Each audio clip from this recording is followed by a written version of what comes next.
Hi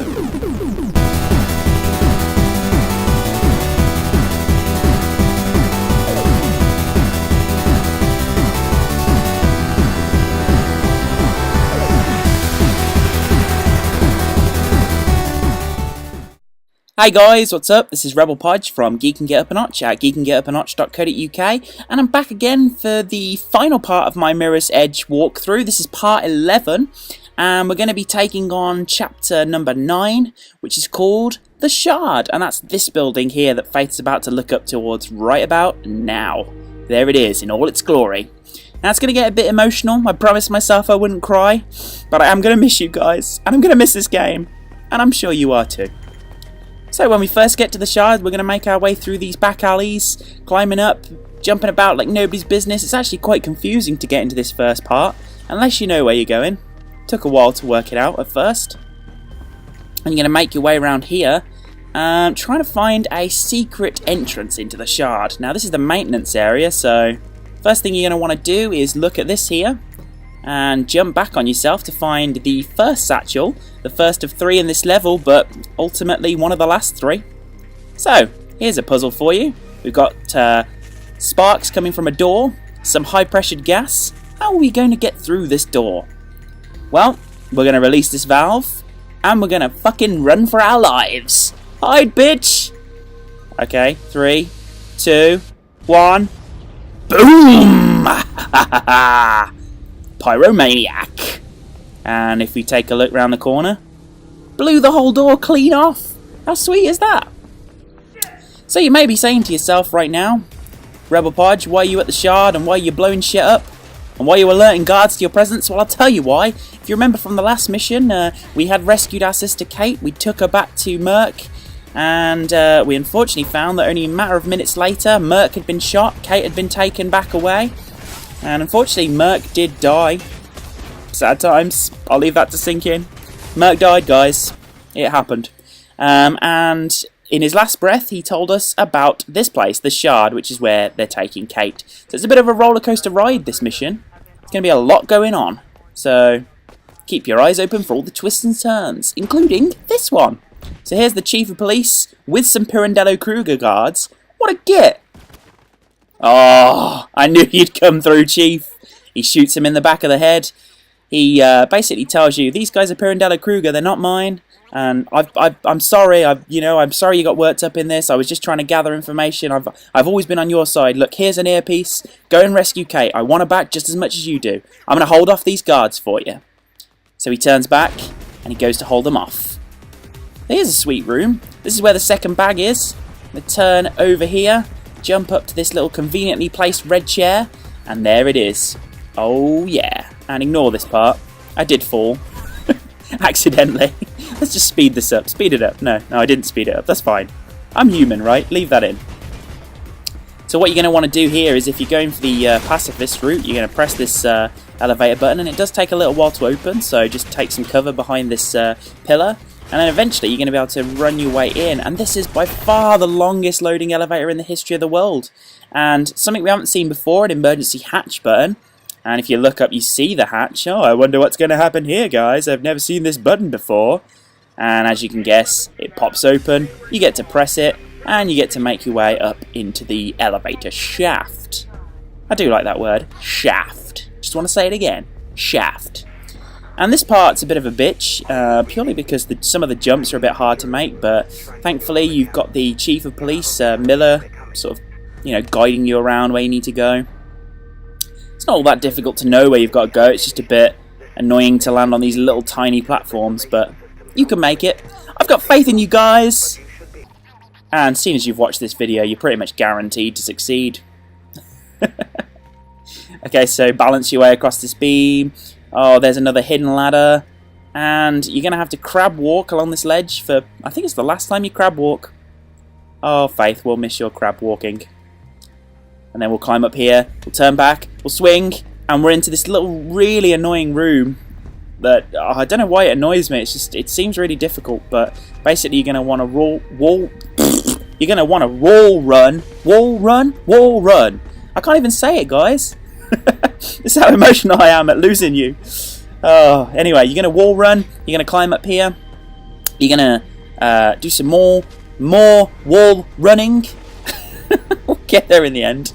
And you're going to make your way into these vents. And this is a bit of a emotional moment because we're about to pick up the third and final bag of this level, and also the final bag of the game.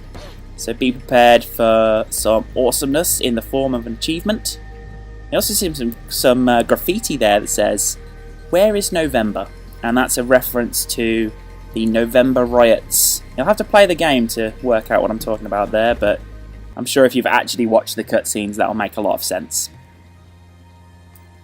So we're continuing through the rest of this vent, and we're about to make our way onto the roof, and it's a really annoying part with lots of seriously accurate snipers, but you know, just try and ignore them. That's what we've been going for, right? Miller seems to think this place is fine. It'll be alright, there's a few snipers, but you can get through it. Oh, thanks, Miller. You're a real pal. Merc wouldn't have let me do this. And look at this guy, right? You jump off the roof, and he always seems to shoot you mid-air. How accurate is that? Anyway, make your way through this little open gate, and we're about to bring the ownage. Oh yeah! Kick him in the back of the head. Fast Y button press. No slowing down time for this one. Oh no.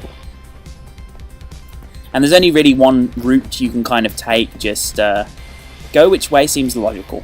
And eventually you'll see a splash of red.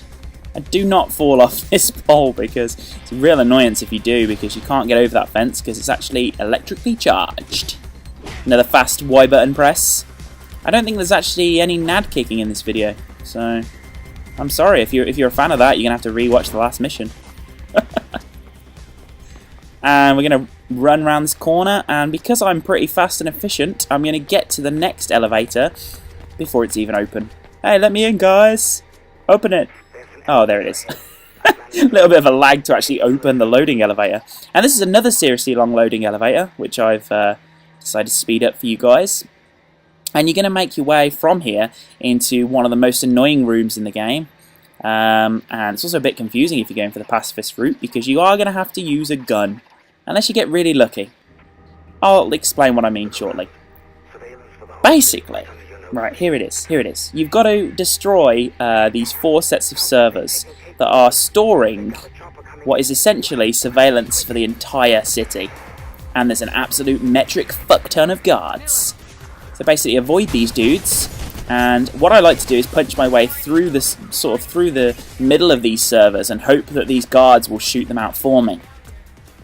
But there always seems to be a couple that sort of lag behind, so like I couldn't get the guards to shoot these set of servers, but basically just keep running around the room, try and get them to shoot some of these servers for you to make your job a little bit easier, and of course avoid being shot. That's always a good thing to do. There we go. Come on, shoot this one, guys. Come on. Come on. Yeah. So, as you can see, I've managed to get the guards to destroy 3 out of the 4 sets of servers. So when you feel you're confident enough, jump up to this middle bit and kabam! Y button press. Rob the best gun. Go into slow motion. So it's really hard for you to be shot then, which is sweet. Take out the last of the servers, throw away that gun, and you're home free. Nice. And that is pretty much the hardest room in this level, and also probably like the final encounter. There is some more after this, but that bit's a lot harder than the bit that you're about to approach, so take that as kind of your final boss. And eventually you're going to make your way up to the roof, where of course Kate is. Thanks for telling us about that, Miller. And I'm going to speed this up too. And who should I find on the roof? Let's have a look here. Chopper pad, roof. Holy shit, it's motherfucking Jackknife. That's right, he's been in on it all along. What a git. What a slimy git. Anyway, he tries to threaten me. He complains about, you know, life in general. Says, I'm going to kill Kate, I'm going to kill you. You're only still alive because you did a good job of tying up all the loose ends for us. Thanks for that, Faith. And luckily, Kate kind of knocks him as he's about to shoot us.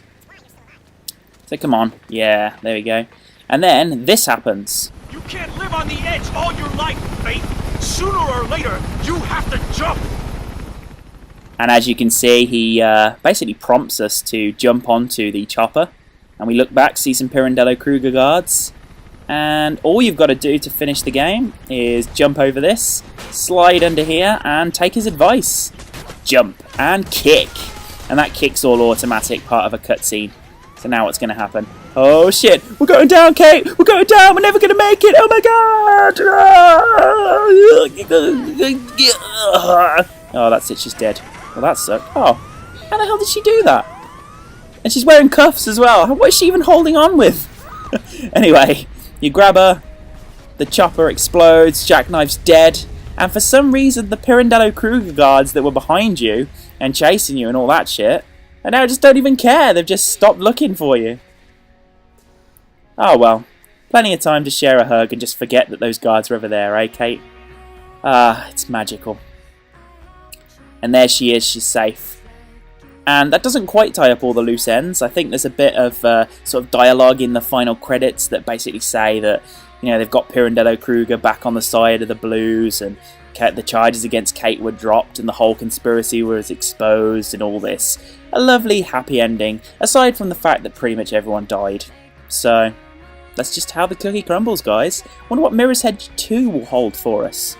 Who knows? As long as it's got faith, and, you know, some pretty awesome stunts and running, and most importantly, zip wires. I can't stress that enough. Then I think I'll be happy. So that's it. That's been Mirror's Edge. Thank you all so much for watching. I've had a great time doing this. It's been awesome. And, oh, just to show you these last few achievements, that's a wrap. That's for beating the game on normal. And also Test of Faith for getting through it without using a firearm on a guard. Nice meaty achievement. It's actually relatively easy. So that's your lot, guys. Thank you once again for watching. I've been rebelpodge for Geeking Get Up a Notch at geekinggetupanotch.co.uk. Lowercase, no space. Please like, comment and subscribe, and stick around to see what I've got for you next time.